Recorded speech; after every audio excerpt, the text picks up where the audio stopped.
各位观众，我现在就是在巴黎市中心第10区的共和广场，这里在进行法国第10次抗议退休改革的这个集会。那么我们会看到啊，现在现场有很多的人聚集在这个共和广场，也看到这个标语在反对这个退休改革，他们反对64岁退休这样一个措施。La moyenne du départ à la retraite des salariés en France, c'est le même que dans le reste de l'Europe.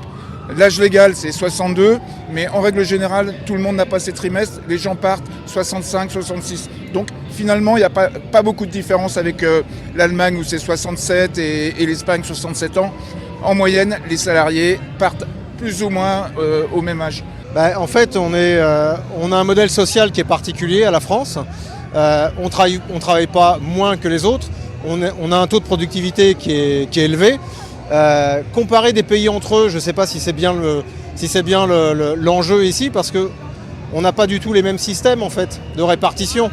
Donc nous, on défend un modèle social qui est issu de la Deuxième Guerre mondiale, qui a fonctionné jusqu'à présent. Il y a une pression qui est exercée par l'Union européenne sur le gouvernement français depuis des années, parce que le gouvernement français estime que s'il peut réformer le système des retraites, à ce moment-là, il enverra un signal très positif aux investisseurs et aux économies de la zone euro. Mais en dehors de ça, nous, on n'est pas sur un agenda politique, on est sur un agenda de maintien de notre modèle social, une meilleure répartition des cotisations sociales. Aujourd'hui, vous avez des dispositifs qui sont mis en place dans les entreprises par le gouvernement pour favoriser justement la défiscalisation des primes, la défiscalisation d'une certaine forme de travail, ce qui fait qu'il y a beaucoup moins de cotisations qui arrivent dans le système général en fait. Alors la France veut faire des efforts, il n'y a pas de problème par rapport à ça madame. Maintenant les efforts, il ne faut pas toujours que ce soit les salariés qui les fassent, il faut aussi peut-être réfléchir d'une autre manière. Et l'autre point qui est important, c'est que la France a eu pendant très longtemps une natalité très forte, ce qui a permis de faire en sorte qu'il n'y ait pas une différence aussi importante que dans d'autres pays par rapport à l'âge de départ en retraite. Les gens n'ont rien contre le fait de partir un peu plus tard en retraite. Par contre, ce qu'ils veulent, c'est que ce ne soit pas toujours les salariés qui fassent des efforts. 根据法国全国总工会的说法，今天大约有10万人在巴黎进行聚集抗议。那么现在呢，我身后就可以看到很多的游行的人啊，已经开始他们的集会和抗议了。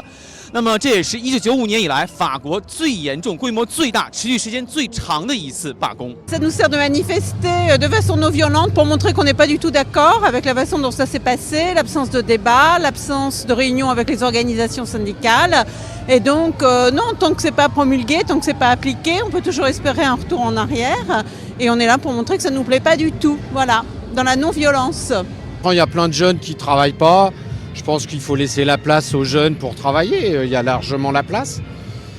Et qu'on puisse profiter un peu de notre retraite sur nos vieux jours, voilà, tout simplement. 法国持续多日的抗议和罢工引起了国际社会的关注。那欧洲的一些国家工会也表示说呢，他们会接下来支援法国工会的罢工和抗议。那么持续恶化的这个社会形势，法国政府能不能够采取一些有效的措施来进行缓解，目前还是一个未知数。